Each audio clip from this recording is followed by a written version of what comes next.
Alright, Andre, here's most of my Sprint 5. I'm having some problems with my radius test, so I'll get back to that and show you in the code a little bit afterwards. First, I want to show you that I have the collision with self going correctly.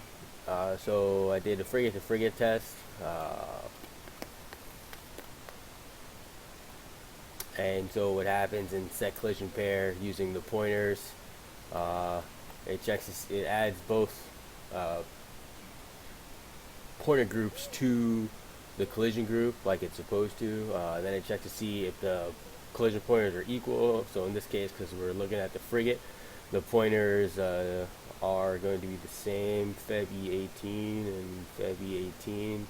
So we'll skip on and we'll do an add collision test with self, which is with self, we do an insert with the collision object group with a template C and just do the collision test, which that collision test will take us to, excuse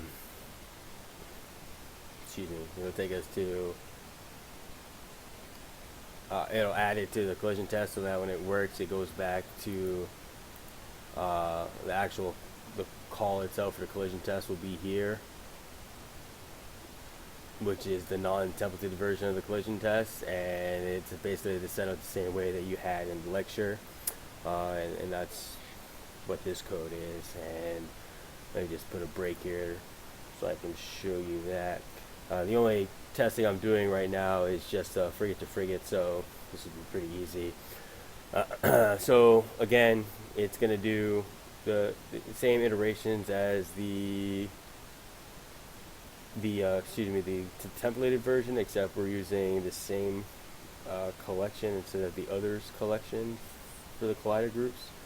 So that's why we had the iterators switched up, like you said. I know last time when I showed you my video, you mentioned having like a double on the collision tests, and I think the reason why you thought it was double because I was saying there's like four printf statements that were coming out per collision, and this is why, because each test pair calls the collision, and each of my collision messages, or each collision basically had a message pop up, which is why there's four per pair. So in this case, there's only one pair, so we're only going to have one per frame, one collision message per frame, which is what that is. Again, if we went and iterated through again with two, we get all through the same thing. Every time we have a collision, we get one of these messages. Every time we tell you, that's why I was saying we had four normally when we were doing frigate to cottage testing. Alright, and just wanted to show you the code I was using for the bounding sphere test. I'll actually show you the bounding spheres that I have on screen in a second. I don't know why I haven't showed you that yet, but right now the way that I was using the bounding sphere was,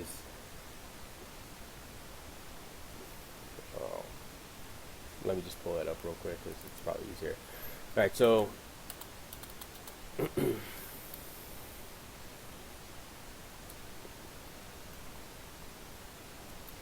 all my objects have bounding spheres, and the bounding sphere moves with whatever object, or follows the object if it needed to. So that's what my bounding sphere is doing. Now, unfortunately, the radius call isn't working, and the way I set up to call my radius, like we talked about in class, is I'm using the model's radius, multiplying that by by a vector, a unit vector, so a vector of length 1, which is what this vector call is here, that by the world transform of the object minus the center point of the sphere, and the center point of the sphere that I'm getting is using the exact same, uh, getting the exact same matrix for the bounding sphere, and then I'm taking the center as row 3, which is the translation portion of the matrix, which would be the center, uh, the exact same call to the center. So if like in the frigate,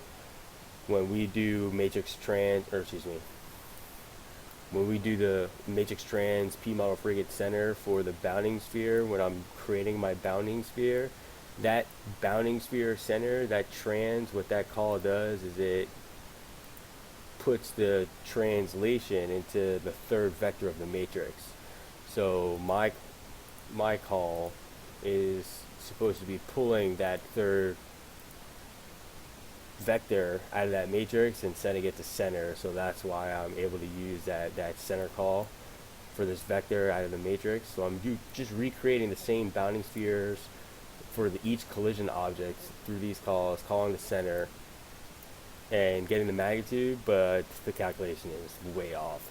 And I'm not exactly sure why. I've done a lot of research. I looked on Piazza, and I talked to other people in the class offline, and nobody's really been able to help me. So I'm gonna sit here and work through that. But that's where I'm at right now with everything.